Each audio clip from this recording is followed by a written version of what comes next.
تو پاکستان کی اگر بات کریں تو بہت سے ایسے سسٹرز ہوتی ہیں نا کہ جو خیال جن کے ذہن میں یہ چیزیں آ رہی ہوتی ہیں، اچھا میں ناران جاؤں گی، میں قاغان جاؤں گی، میں چترال جاؤں گی، کیونکہ وہ چیزیں بہت زیادہ وہ شہر جو ہیں بہت خوبصورت ہیں، تو وہ کچھ خیال اپنے ذہن میں لانے لگ جاتی ہیں، وہ ایسا ہوگا، وہاں پر یہ چیزیں ہونی ہیں، ویسی چیزیں، دریا ہوں گے، یعنی اس طرح کے خیالات آتے ہیں۔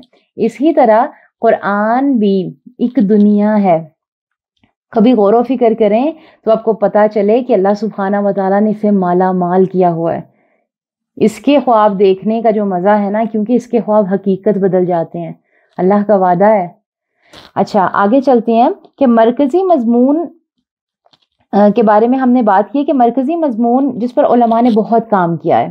پھر آگے کہ بڑی صورتیں جیسے کہ سورۃ البقرہ، سورۃ العمران، سورۃ النساء، یہ وہ صورتیں ہیں، کچھ بڑی بڑی صورتیں ہیں، ان کو سمجھنے کے لیے ہمیں تفسیر اور ساتھ میں حدیث کا ساتھ میں ہمارے پاس جو ہے وہ علم ہونا چاہیے، اس کے بغیر ان صورتوں کو سمجھنے میں تھوڑی مشکل ہوتی ہے، تو جب ہمارے پاس ریفرنس آ جاتے ہیں تو ان کو سمجھنا آسان ہو جاتا ہے۔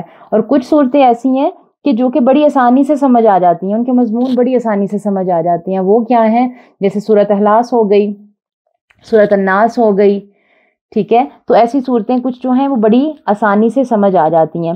پھر اس کے بعد کیا ہے کہ جیسے ہر شہر کا ایک مزاج ہوتا ہے نا، کہ کبھی سردی ہے، کبھی گرمی ہے، کبھی خزاں ہے، کبھی بہار ہے، اسی طرح ہر صورت کا ایک مزاج ہے۔ کچھ صورتیں ٹھنڈی صورتیں ہیں، اللہ سبحانہ و تعالیٰ کی طرف سے پیار ہے، محبت ہے، دعوت ہے کہ نہیں میرے بندو میرے ساتھ جڑ جاؤ، میں تمہیں کامیابیاں عطا کرنے والا ہوں۔ اور کچھ صورتیں ایسی ہیں کہ جس میں تھوڑی گرمی بھی ہے، اللہ سبحانہ و تعالیٰ جو ہیں وہ تھوڑا سا ہمیں محبت کی ڈانٹ سے ڈانٹتے ہیں، یہ اللہ تعالیٰ کا مزاج ہے کہ ساتھ ہی پیار، ساتھ میں تھوڑا سا ہم پہ سختی بھی ہوتی ہے۔ ایک ماں بھی تو بچے کے ساتھ ایسے ہی کرتی ہے نا، تو اللہ تعالیٰ جو ہیں وہ تو 70 ماؤں سے زیادہ پیار کرنے والے ہیں۔ تو پھر کیا ہے کہ ہر صورت کا ایک مزاج ہے موسم کی طرح۔ پھر اس کے بعد کہ آپ دیکھیں گے کہ کبھی نرمی ہے تو کبھی سختی ہے، وہی بات ہے۔ پھر آگے ہم جاتے ہیں کہ آیت کیا ہے۔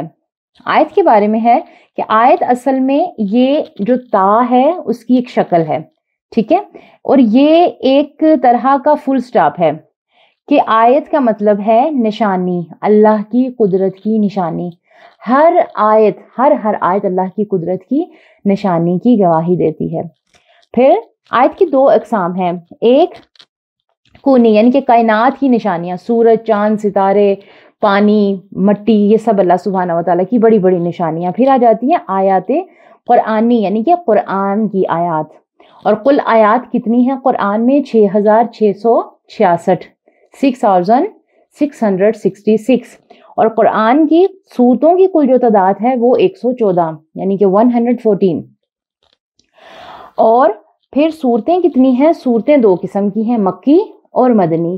مکی وہ صورتیں جو کہ مکہ میں نازل ہوئیں، اور مدنی وہ صورتیں جو کہ مدینہ میں نازل ہوئیں۔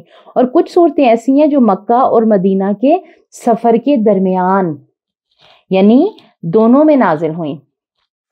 امام سیوطی نے 80 طرح کی صورتوں پر آیات پر بات کی ہے، جس میں مکی، مدنی، ہجری یعنی کہ سفر میں، ہجری یعنی جہاں نبی صلی اللہ علیہ وسلم جو ہیں وہ حاضر تھے یعنی سفر کے اندر نازل ہونے والی، پھر نہاری یعنی کہ صبح کے وقت، پھر لیلی شام میں نازل ہونے والی، پھر گرمی کے موسم میں نازل ہونے والی، سردی کے موسم میں نازل ہونے والی، پھر فرشی یعنی کہ لیٹنے کی حالت، بستر پھر اس کے بعد جو ہے نیند کی حالت میں، نومی، ٹھیک ہے۔ تو یہ ساری آیات کی بھی انشاءاللہ جو ہوگا کہ کون سی آیت جو ہے پھر جہاں پر اس کی بات آگے جا کے آئے گی وہ ہم کریں گے۔ پھر آیات عرضی یعنی کہ زمین پر نازل ہونے والی، آیات سماوی یعنی کہ آسمان پر نازل ہونے والی، یعنی معراج کے موقع پر، معراج کی رات کو، اور کچھ آیات سوالوں کے جوابات پر نازل ہوئیں، کیونکہ اللہ سبحانہ و تعالی نے ہر طرح کے بات کو قرآن میں واضح بیان کر دیا۔ اور کچھ ایسی آیات ہیں جو قرآن سے پہلے کتابوں میں بھی نازل ہوئیں، ان کا بھی جہاں ذکر آئے گا انشاءاللہ آگے جا کے ہم پڑھیں گے۔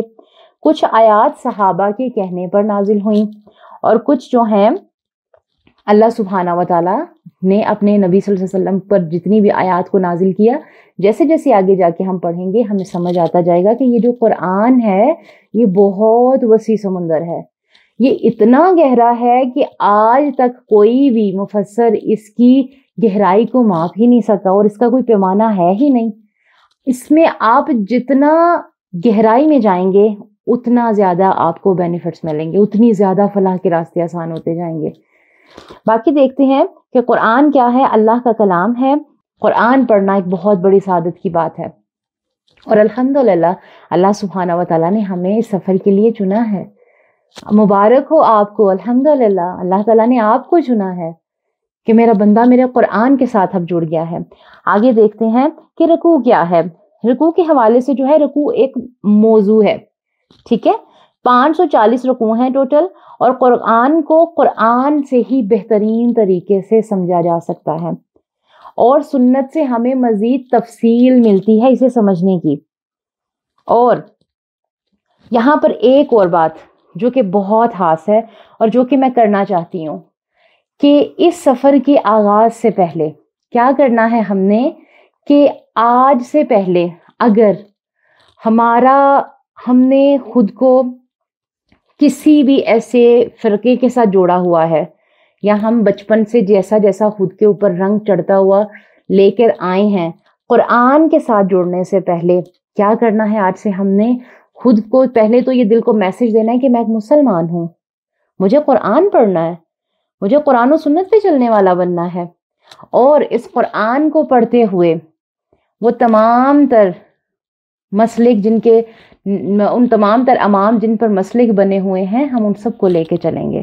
تو کیا میرا پیغام ہے؟ پیغام یہ ہے، آج سے پہلے اگر آپ خود کو سنی کہتے ہیں تو سائیڈ پہ کر دیں خود کو ایسا کہنا، وہابی کہتے ہیں سائیڈ پہ کر دیں اس کو کہنا، مالکی کہتے ہیں سائیڈ پہ کر دیں اس کو کہنا، شافعی کہتے ہیں سائیڈ پہ کر دیں اس کو کہنا، حنبلی کہتے ہیں سائیڈ پہ کر دیں اس کو کہنا۔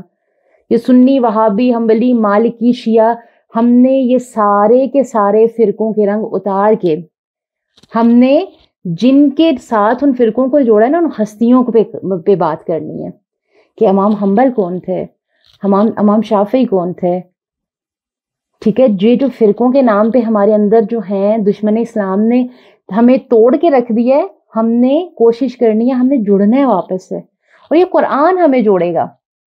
یہ بہت خوبصورت ہستیاں تھیں، انشاءاللہ جیسے جیسے ہم آگے بڑھیں گے ان سب پہ بات کریں گے، اور یہ قرآن ہمیں صراط المستقیم کے راستے دکھائے گا۔ کرنا کیا ہے؟ نیتوں کو خاص کرنا ہے۔ یہ بڑی عظیم ہستیوں کے نام لیے میں نے، بس کوشش کیا کرنی ہے؟ نیت کو حاصل رکھنا ہے، اور ان تمام فقہوں کو ہم ساتھ لے کے چلیں گے قرآن و سنت کے ساتھ۔ جہاں جو دلائل قرآن و سنت سے ٹکرائیں گے ہم قرآن و سنت کو لیں گے، اور ساتھ میں احترام کے ساتھ اپنے سفر کا آغاز جاری رکھیں گے۔ یہی ہمارا مشن ہے کہ قرآن انشاءاللہ سمجھنا آسان ہو، کہ قرآن پہ عمل کرنا آسان ہو، کیونکہ ہمارا دین مشکل نہیں ہے۔ اور جو بہت اہم بات ہے کہ اس میں ہم ہسٹری کو بھی پڑھیں گے، ہمیں مقصد حیات نظر آئے گا جب ہم اس قرآن کو پڑھ لیں گے، تو انشاءاللہ تو اللہ سبحانہ و تعالیٰ ہماری نیتوں کو خالص کریں، اور ہمیں حق کی بات کہنے والا بنائیں، سچ کی بات کہنے والا بنائیں، اور اللہ سبحانہ و تعالیٰ سے دعا ہے کہ اللہ سبحانہ و تعالیٰ ہمیں صراط المستقیم پہ چلنے والا بنائیں۔ ربنا تقبل منا انک انت السمیع العلیم وتب علینا انک انت التواب الرحیم۔ آمین اللہم آمین۔ السلام علیکم ورحمۃ اللہ وبرکاتہ۔